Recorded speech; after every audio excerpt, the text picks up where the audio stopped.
और दूसरा ये कि 6 महीने से आप घर नहीं गए हैं, आज आपके बेटे का जन्मदिन है।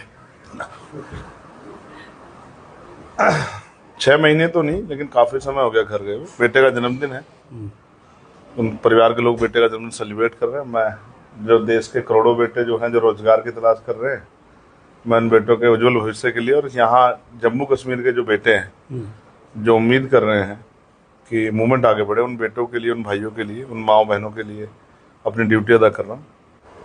एडवोकेट चंद्रशेखर आज़ाद जम्मू कश्मीर में हैं। पिछले 2 दिन से यहाँ पर चर्चाएं थी और लोग, सुबह से मैं देख रहा हूँ कि तांता लगा हुआ है, लोग मिलने के लिए चंद्रशेखर आज़ाद का इंतज़ार कर रहे हैं। 3 जनसभाएं थी, 2 कल हुई हैं, एक आज मढ़ में होने वाली है जहाँ पर चंद्रशेखर आज़ाद जाने वाले हैं। इस वक्त भारत को और भारत के अंदर की राजनीति को चंद्रशेखर आज़ाद कहाँ देख रहे हैं, यहाँ से सवाल शुरू करेंगे। उसके बाद चंद्रशेखर आज़ाद के बारे में कुछ बताने का प्रयास करेंगे, क्योंकि जम्मू कश्मीर के लोग पिछले 4 साल से इंतज़ार कर रहे थे कि चंद्रशेखर आज़ाद जम्मू कश्मीर की धरती पर पांव रखें। जैसे ही वो जम्मू पहुंचे हैं, लोगों के दिल और दिमाग में ये चल रहा था कि एक मुलाकात सिर्फ चंद्रशेखर आज़ाद से हो जाए। बहुत बहुत स्वागत है सर जम्मू कश्मीर की धरती पर। जय भीम। जय भीम सर।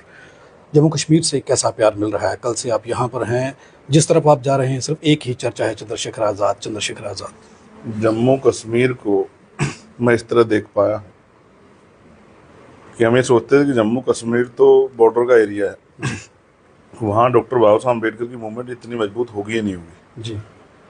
लेकिन मैं धन्यवाद दूंगा मिशन 78 के साथियों का कि उन्होंने इतनी मजबूती से यहाँ काम किया है कि यहाँ भी मूवमेंट बहुत मजबूत है जी। और अच्छी बात यह है कि सिर्फ पुरुषों में नहीं, महिलाओं में भी बाबा साहब अम्बेडकर के विचार और संतों गुरु महापुरुषों के विचार फल फूल रहे हैं और वो लोग मानसिक रूप से तैयार हैं कि बहुजन मूवमेंट को आगे बढ़ना चाहिए, बहुजन मूवमेंट काम यहाँ होना चाहिए। जी। जम्मू कश्मीर में आप आए हैं, 6 उम्मीदवार आपकी पार्टी से इलेक्शन लड़ रहे हैं, लोगों का भरपूर समर्थन है। कल की रैली देखने के बाद ये समझ आ रहा है कि लोग बदलाव चाहते हैं।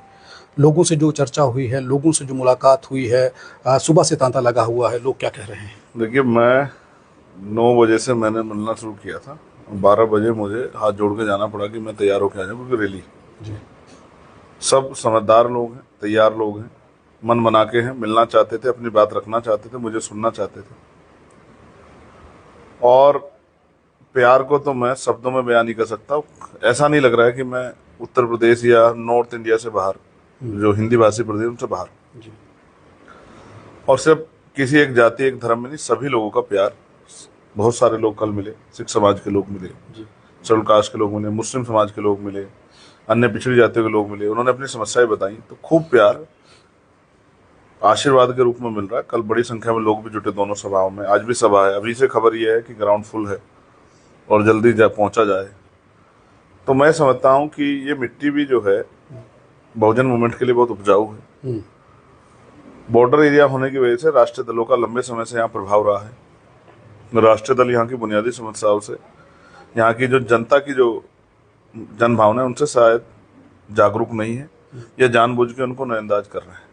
मैंने कल जब लोगों से पूछा, उनकी समस्याएं पूछी, तो उन्होंने बताया कि हमें तो देश स्तर पे बताया जाता है कि 370 हटने के बाद वहाँ के लोगों की ज़िंदगी अच्छी होगी, हमने ये कर दिया है, वो कर दिया है। मैं कानून व्यवस्था के लिए बिल्कुल कहता हूँ कानून व्यवस्था अच्छी होनी चाहिए, लेकिन बहुत सारे ऐसे बुनियादी मुद्दे हैं जिनसे लेके 370 के हटने से यहाँ के आम लोग सहमत नहीं है।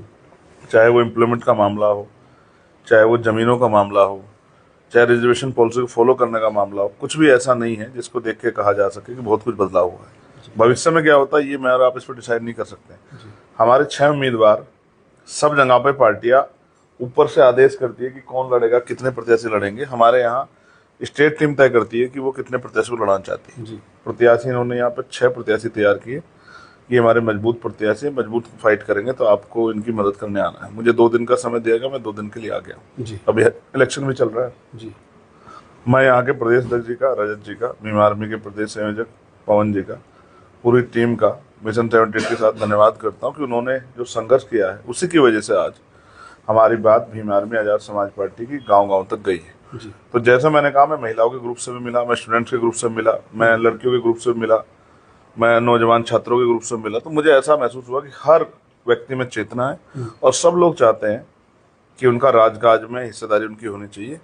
और मैंने भी उनको 1.5 घंटा काफ़ी समझाया। मुझे उम्मीद है कि यहाँ से राजनीतिक रूप से ताकत जो है आज़ाद समाज पार्टी को रिजल्ट के तौर पर मिलेगी।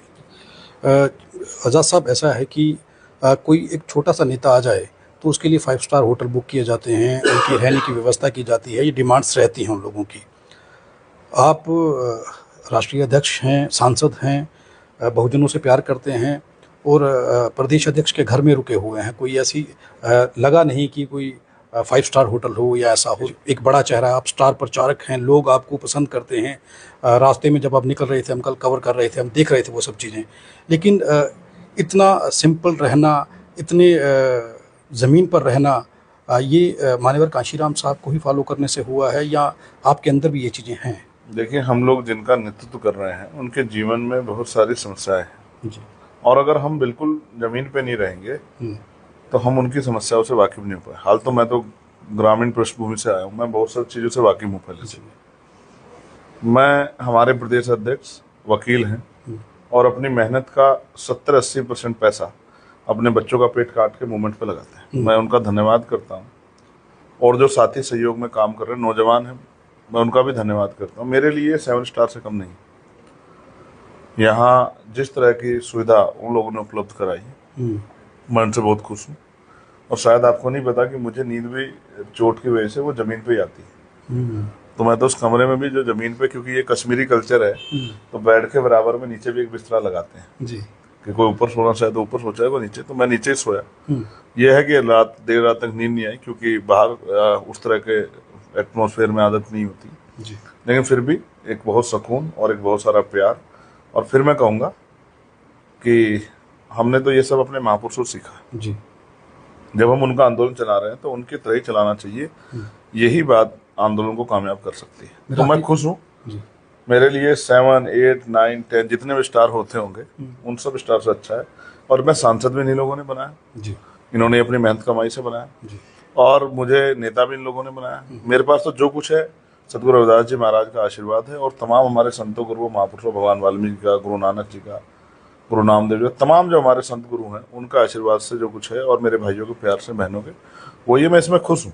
जी। मेरे मेरे लिए ये सबसे बेहतरीन जगह है और मैं इसके लिए अपने पार्टी के प्रदेश अध्यक्ष रजत जी का बहुत धन्यवाद करता हूँ कि और उनकी वजह ये हुआ है कि इसके लिए मैं क्षमा प्रार्थी भी हूँ कि हम बहुत संख्यक लोग यहाँ रहने से उनके परिवार को बराबर के घर में शिफ्ट होना पड़ा। इसके लिए मुझे कष्ट है, खेद है अपने माँ बहनों से कि ये तकलीफ उनको उठानी पड़ी, लेकिन अब ये भी जिम्मेदारी है। लेकिन मैंने कुछ औरतों से बात की है, उन्होंने कहा है कि हर घर में एक बेटा चंद्रशेखर आज़ाद होना चाहिए, ज़रूरत है समय की। कोशिश तो कर रहे हैं। मैं हम डॉक्टर बाबा साहब अम्बेडकर मानव काशीराम साहब तो नहीं तैयार कर सकते, लेकिन कोशिश कर अपने जैसे लोग जो बेटे हैं उन्हीं को चंद्रशेखर आज़ाद जैसा, यानी कि मिशनरी भावना के साथ जोड़ के जी। और सोशल रिस्पॉन्सिबिलिटी, सामाजिक जिम्मेदारी उनको का एहसास कराएं और पे बैक टू सोसाइटी का ध्यान रखते हैं। हम लोग समाज का हाथ पकड़ के रखें। जी। देखो भाई, मैं तो संसार साहब एक चीज जानता हूँ, वो एक कहावत है और हमारे गुरुओं की वाणियों में कि सूरा सो पहचानिए जो लड़े दिन के है जी। और पुरजा पुरजा कट मरे कभी ना छाड़े के। जब तक इस समाज में बहादुर योद्धा तैयार नहीं होंगे और वो भी समाज के इस दायित्व यानी कि जिम्मेदारी के प्रति, तब तक समाज पैरों पर नहीं खड़ा हो सकता। जी। और वो माँ के पेट से तो जन्म नहीं लेंगे, वो विचार से जन्म लेंगे। विचार की यानी कि कैडर की ताकत से। मैं तो अपने कैडर के दोनों साथियों का, स्वनी जी का, बोकाटिया जी का, ब्रजपाल जी का भी धन्यवाद दूंगा कि उन्होंने यहाँ कैडर किया था। उसका इतना प्रभाव हुआ कि यहाँ के लोगों ने, नौजवानों ने अपनी जिम्मेदारी का एहसास किया। और ये 4-6 महीने की मेहनत है कि आज हमारे कई प्रत्याशी दौड़ में हैं कि वो जीत भी सकते हैं और जीत के करीब भी रह सकते हैं। मेरा काम ये था स्टार प्रचार के तौर पे कि अपने जो कार्यकर्ता पदाधिकारी उनके अंदर हिम्मत पैदा करना कि उनके अंदर हिम्मत पैदा हो और वो अपने काम को ईमानदार से करें। जी। अब मैं देख रहा हूँ कि वो हिम्मत पैदा होगी। अगले 4-5 दिन वो जितनी मेहनत से काम करें उसी तरह का रिजल्ट हमारे सामने आएगा। बहुसंख्यक रूप से समाज यहाँ रहता है, अगर वो हर घर तक चले गए मेरा पैगाम लेके, इसी में हमारा प्रत्याशी जीत जाएगा, मैं मानता हूँ। लोग तो कह रहे हैं कि हमारा वोट जो है वो चंद्रशेखर आज़ाद को है, वो हर उम्मीदवार में आपको देख रहे हैं। हाँ, तो यही पॉलिसी है भाई। वो उम्मीदवार भी चंद्रशेखर आज़ाद है, यहाँ के प्रदेश खुद में चंद्रशेखर आज़ाद है और मैं तो जैसा भाइयों, हम सब लोग मिशनरी लोग हैं, हम अपनी ड्यूटी कर रहे हैं और ड्यूटी करेंगे और किसी तरह से मूवमेंट आगे बढ़े इसके लिए लगातार। इनकी एक मांग जरूर है, ये अभी से पूछने लगे कि दोबारा कब आओगे। हाँ, ये एक चीज है। तो मैं इनसे कह रहा हूँ कि आप अपने यही जो है कैडर से चंद्रशेखर आज़ाद तैयार करो क्योंकि मेरे कंधों पे बहुत जिम्मेदारी है जी अब। फिर इसके बाद दिल्ली का इलेक्शन आएगा, जी अभी तत्कालिक महाराष्ट्र का और झारखंड का आ रहा है, फिर बिहार का आ जाएगा। तो मैं तो लगातार इसी काम में लगा रहूंगा, लेकिन फिर भी कोशिश करूंगा कि कैडर के लिए यहाँ जरूर आऊँ। वन नेशन वन इलेक्शन के बारे में जो चर्चा चल रही है उसे कैसे देख रहे हैं? देखिए, मैं तो मेंबर ऑफ पार्लियामेंट हूँ, जब वो बिल वहाँ पेश होगा तब उस पर देखेंगे क्या। अभी तो उसकी हम पे यही नहीं जानकारी है कि वो उसमें बिल में है क्या क्या प्रोविजन चाहती है। पर सरपंच के चुनाव, पंचायत के चुनाव, जिला परिषद के, नगर पालिका, नगर परिषद, कौन सा चुनाव इकट्ठा कराना चाहती है गवर्नमेंट, और गवर्नमेंट कितनी तैयार है इसके लिए। तो महाराष्ट्र का चुनाव तो करा नहीं पाए साथ में, झारखंड का चुनाव एक साथ था, ये बिफोर करा दिया है जी हरियाणा, और जम्मू 10 साल से रोक के बैठे हुए हैं। जी जो स्टेटों के चुनाव नहीं करा पा रहे, वो सारा चुनाव एक साथ कैसे करा सकते हैं। तो क्या पॉलिसी पढ़ेंगे, वो जो बिल लेके आएंगे पढ़ेंगे, फिर उस बिल को के आधार पे वो करेंगे। अच्छा है, होना चाहिए, सरकार करके देखे, हम तो चाहते हैं। आखिरी सवाल में 2 सवाल हैं। एक तो आप विदेश में गए और मैंने सुना उस वीडियो को कि विदेश में लोग कैसे मिलने के लिए आए आपसे, और लोगों ने आपसे आपको देखना चाहा और जो बातें कही हैं वो कैसा रहा आपका टूर जो था? और दूसरा ये कि 6 महीने से आप घर नहीं गए हैं, आज आपके बेटे का जन्मदिन है। विदेश जाके लगा नहीं कि विदेश में हूँ, जी ऐसा ही प्यार वहाँ भी मिला। सब मिशनरी लोग हैं। 6 महीने तो नहीं, लेकिन काफी समय हो गया घर गए हुए। बेटे का जन्मदिन है, उन परिवार के लोग बेटे का जन्मदिन सेलिब्रेट कर रहे हैं। मैं जो देश के करोड़ों बेटे जो हैं, जो रोजगार की तलाश कर रहे हैं, मैं उन बेटों के उज्जवल भविष्य के लिए, और यहाँ जम्मू कश्मीर के जो बेटे हैं जो उम्मीद कर रहे हैं कि मूवमेंट आगे बढ़े, उन बेटों के लिए, उन भाइयों के लिए, उन माओ बहनों के लिए अपनी ड्यूटी अदा कर रहा हूँ। मैं जब खुद ही त्याग नहीं करूँगा तो समाज से क्या उम्मीद करूँगा। जी मैं अपने जो पदाधिकारी नेता हैं, कार्यकर्ता, उनसे क्या उम्मीद करूँ, उनसे कैसे कह पाऊंगा कि भाई आप त्याग करो।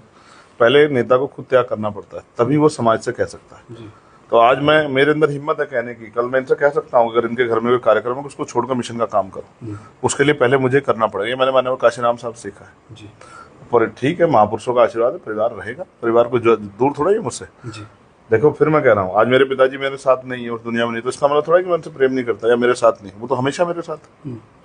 हमारे गुरुओं संतों का आशीर्वाद हमेशा मेरे साथ है।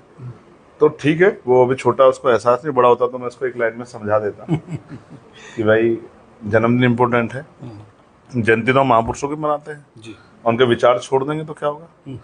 या जन्मदिन से ज्यादा समाज का मूवमेंट चलाना इतना इम्पोर्टेंट है, वो समझ जाएगा। वो भी एक मिशनरी बाप का बेटा है, वो भी समझ जाएगा समय में। जी ये बहुत इंपॉर्टेंट मांग थी। जी यहाँ सिख समाज के लोगों ने मुझसे मांग रखी थी। मैं गुरुद्वारे गया था मत्था टेकने, जी तो उन्होंने भी मुझे बहुत प्रेम दिया, लेकिन उन्होंने मुझसे एक मांग रखी थी कि भाई पंजाबी भाषा को यहाँ ऑफिशियल भाषा का दर्जा नहीं मिला है जी 2019 से। जी उनके मन में पीड़ा थी। मैंने उनको विश्वास दिलाया और वचन दिया है कि मैं पार्लियामेंट में इस विषय को उठाऊंगा। जी और हमारे जो मेंबर ऑफ असेंबली जो है, लेजिस्लेटिव असेंबली जो है, एमएलए अगर जो जीतेंगे, मैं उनसे भी ये उम्मीद करूंगा कि वो भी असेंबली में इस बात को जोर शोर से उठाएं और पंजाबी भाषा को इनके, हमारे सिख भाइयों की भावना का सम्मान कर रखते हुए उनको ऑफिशियल भाषा का दर्जा भी जो है जम्मू कश्मीर मिलना चाहिए। जी बहुत बहुत धन्यवाद चंद्रशेखर आज़ाद हमारे साथ बात करने के लिए।